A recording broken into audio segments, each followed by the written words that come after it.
All right, this is part 2 of the water pump for the Aspen. So let's just jump straight into it. All right, so we'll get going on the water pump.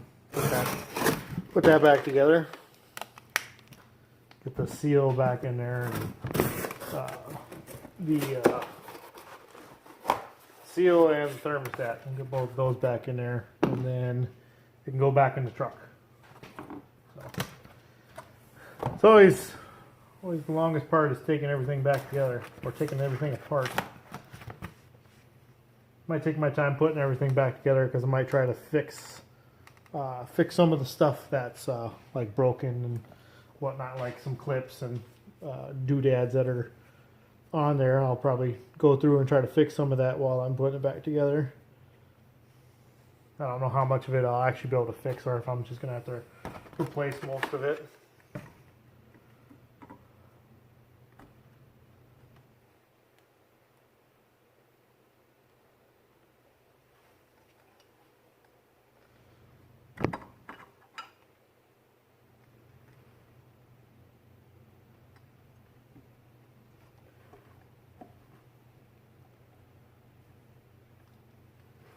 Alright, thermostat's in. Now we'll put the new seal back in there. I'm sure there's probably a way that the seal needs to go in, because I see there's instructions. Oh no, that's just like for like the radiator hoses and whatnot.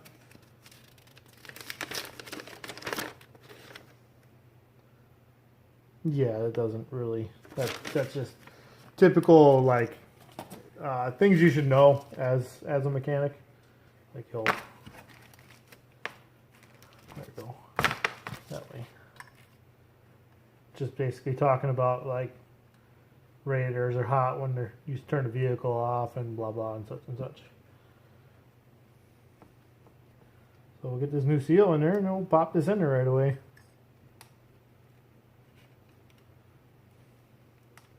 I think the worst part about doing radiators though is it's always so darn messy.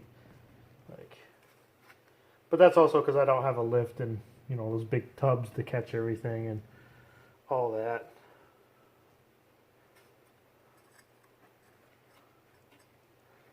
Make sure this whole thing's set in there. I'm pretty sure I shouldn't have to use any sort of RTV or any silly stuff like that, because I'm pretty sure this is a decent gasket. So we'll check the old.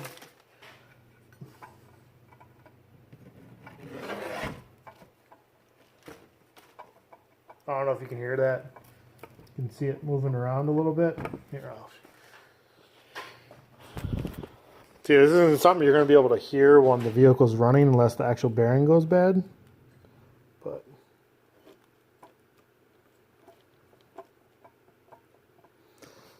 I don't know if you guys are going to be able to see that.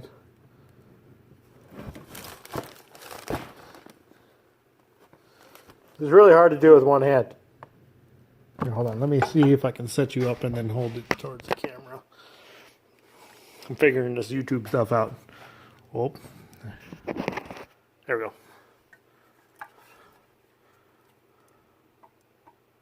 Yeah, I'll hear that.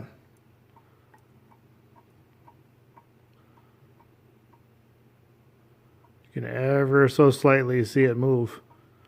So not only is it leaking from the bottom here, it's also the bearing itself for the water pump is starting to go.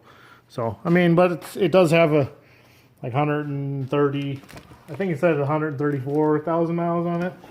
So this is almost like just routine maintenance at this point, because I mean, it's a 12-year-old vehicle. 12-year-old vehicle. I mean, not high mileage, but not low mileage either. I don't know the previous history of it. I mean, I still need to rebuild the suspension on it. So, I mean, that's a thing that I got to do for it yet, too. But, slowly chip away at it, and it'll be a really nice driver. I mean, for the most part, I don't know why people just don't take care of their stuff to begin with. Because, I mean, a vehicle can last as long as you want it to. So, but we'll slap this back on and get her going. Actually, we'll check the surface and clean up what we have to clean up. There shouldn't be too much we have to clean up because this is a RTV surface, like there shouldn't be any gunk or goo on there. So we'll clean that up. Yeah, we shouldn't have to clean anything up. Just more or less just knock a little bit of the chewy chunks off, and that should be it. Shouldn't really be too big of a deal. Just a nice clean rag. We'll wipe that off. Most of that's from just the antifreeze itself. Some sharp aluminum there.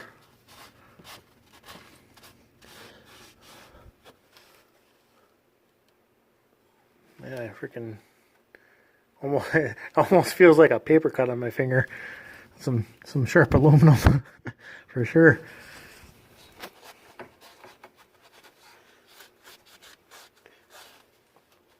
Yeah, who knows? I mean, just chit chatting here. Who knows? Maybe after I turbo my my Ram, if my Ram's easy enough or it goes well enough, maybe I'll come over here and turbo this thing. Although I think this thing will be a little bit more of a pain in the butt just because of how tight everything is in here. But we'll see. I think I might actually go get like a gasket scraper and see if there's any other little schmutz on there. Take some of that more of that stuff off there, because I do have like a hard but soft plastic gasket scraper. So I'll go grab that real quick. Gasket scraper, hard but soft plastic, at least softer than aluminum. I did put my radio on, so hopefully they can't really hit it or hear it, because I don't want to get a YouTube strike when my channel isn't even doing anything yet. But I'll get this all cleaned off, and then we'll put the new pump back on, and then she should just slam together. I might have to get some emery cloth and just not scuff it up, but just to get these bigger chunks off, because this doesn't really seem to be doing much, if anything. And I want it to seal real nice, so we'll do that. So I'll see you guys in a couple seconds when I start putting the water pump back on. All right, so now we're ready to put the water pump back on.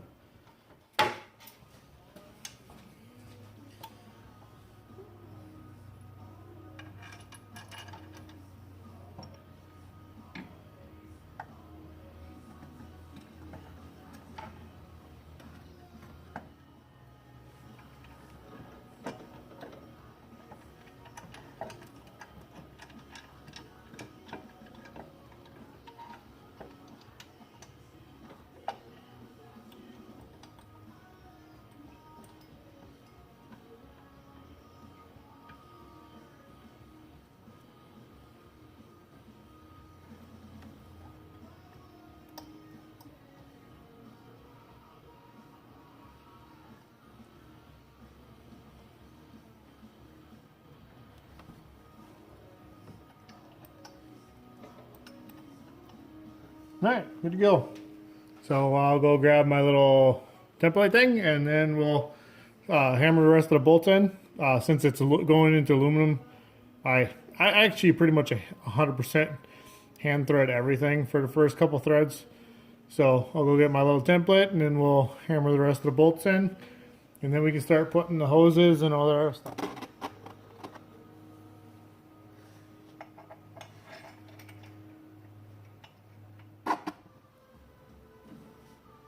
And there was no sealant or anything on these. Like they don't need any sort of sealant.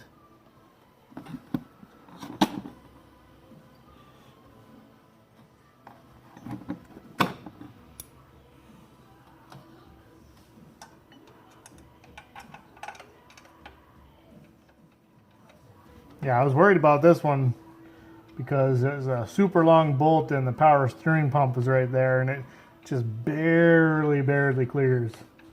So you don't have to actually take the power steering pump off.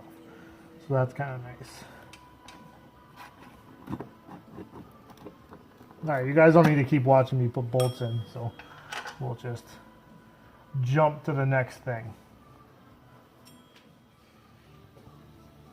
Now time for the hoses.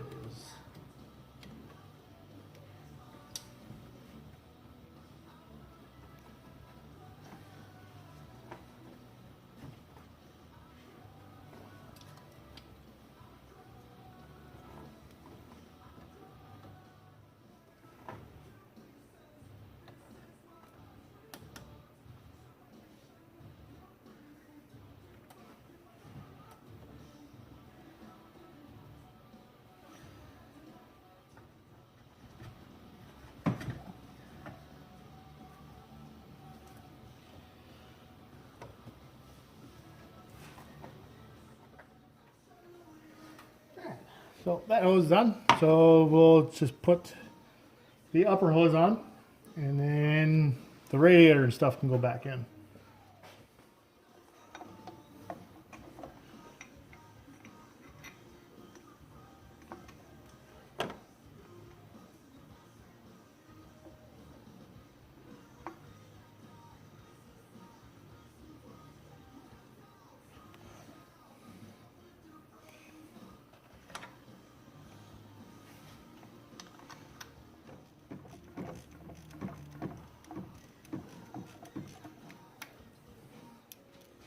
Now I've got to put the bracket on for the AC and the alternator.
All right, so everything is back on the engine.